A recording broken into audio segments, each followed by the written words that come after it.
On Twin Cities Live, we introduce you to a child in the adoption system. This is generally a school-age child that's been in need of a family for years. Today you're going to meet Jose. He is soon going to be a freshman in high school, but has been in and out of the system since he was an infant. And in today's Kid Connection, TCL reporter Kelly Hansen takes Jose to check out the Science Museum of Minnesota.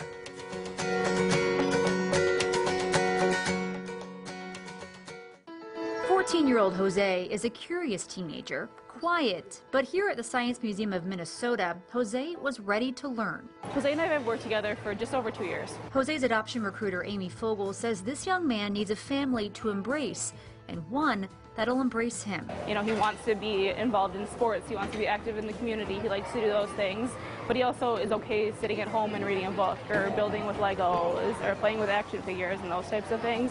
So he kind of, he likes to do both. Do you want us to help you, or you got it? I got it. He can be quiet at first when you get to meet him and get to know him. He takes a little bit of time to warm up to people, but then when he does start to warm up, he's very kind and compassionate, and he cares deeply about the people that are close to him. We're of the middle bones, but Maybe go like this. For Jose, family means having someone who cares for you. And that's important for you. Jose likes where he's at right now. He's been in the same foster home for almost 5 years, and so thinking of that change is hard. You did it. Good job. Good job, Jose. He would like to be with a family that understands that it's going to be hard for him to transition into a new home, and just needs a family that, understands that and can give the patience and the time commitment that, he needs. It's going to lose all its air. patience and commitment to grow into a new family. You were right. Good job. He was in and out of foster care for so long, and now he's had something so stable, and so the thought of leaving that is definitely scary. Amy says for kids in foster and group care, that feeling is common. Jose has been in the system his entire life, and even though change will be hard, Amy hopes that change comes soon. I mean, he would do well with multiple different types of families, a single parent, a two-parent home, but just somebody that can give him that attention that he needs and wants so desperately.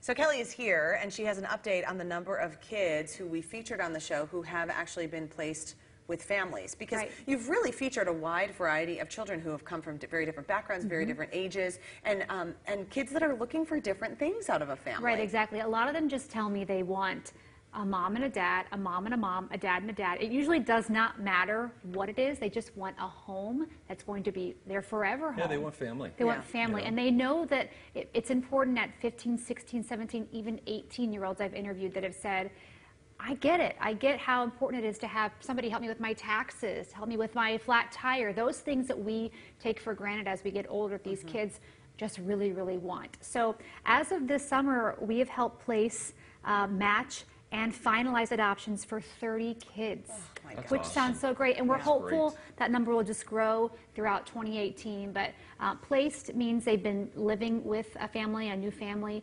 Finalized means the court system has signed the red line and everything is good to go, and they're living and loving and being with their new family, doing the things they've always wanted. I know you hear from a lot of people, too, who say, oh, you encouraged me to even just look into this. And so maybe if they're not connected with a child that we've featured specifically on the show, I think the impact of the franchise is definitely I think making it's probably a difference. double what we think, which is great. So even if it gets people to start thinking about what that might look like for their family to adopt a school-age child, I think that's just makes us feel good as a show, and as a community, we should be happy about that. That's fantastic. Awesome. Good stuff, Kelly. We're also looking for experiences for these kids, too. Oh, yeah, no kidding. Yeah, so if you own a business or if you've been somewhere really, really cool that you think would give an opportunity to a child like this, please email us at twincitieslive@kstp.com. That way we have a big goodie bag to go through whenever we find out about a new I've got child. this great idea, and a kid will latch onto it, and really when they and you can make them shine. It's amazing. It's fun. They go from nervous. Clearly, you can understand why they would be nervous in a situation I like get to this. ask some really tough questions, but when they're in a good setting, You see them really spark. You see them come to life. That's great. Yeah. Good stuff, Kelly.